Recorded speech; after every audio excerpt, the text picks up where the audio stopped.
Salut à tous, c'est Wapiti et on se retrouve dans cette nouvelle vidéo pour étudier les références en C#.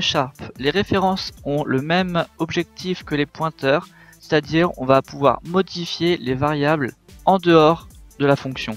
C'est-à-dire par exemple ici on a un int que j'ai nommé superInt est égal à 0. Je veux changer sa valeur sans la copier dans une fonction pour qu'elle la traite à part. C'est-à-dire, pour expliquer le code, on a un int superInt est égal à 0, je vais afficher sa valeur avec console.writeLine. Je vais la passer dans cette fonction là que pour le moment j'ai mis en commentaire parce qu'on va faire une petite comparaison juste avant.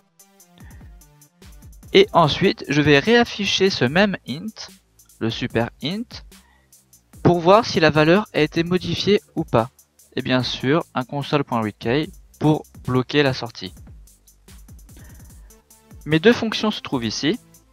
Donc on a le faux transform qui va simplement nous montrer que si on passe simplement le int en argument et que je lui dis qu'il est égal à 2, on va avoir en sortie à nouveau 0 quand on fera le deuxième console.writeLine.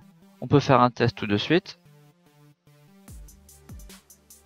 Voilà, 0, 0. Et on est passé dans faux transform. Donc ce qui veut dire que la fonction faux transform va faire une copie de notre superInt, va l'initialiser à 2 et ensuite tout sera perdu. Donc nous, ça ne nous intéresse pas, ce n'est pas notre but.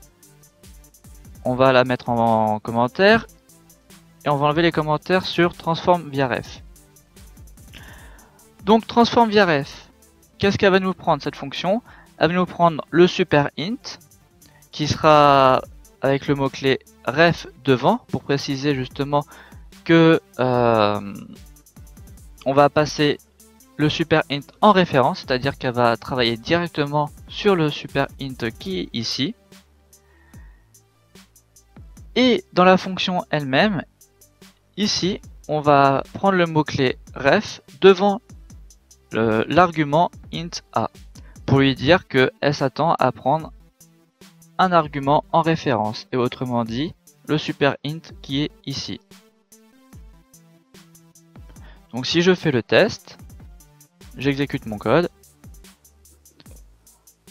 on voit bien que le premier console.writeLine affiche 0.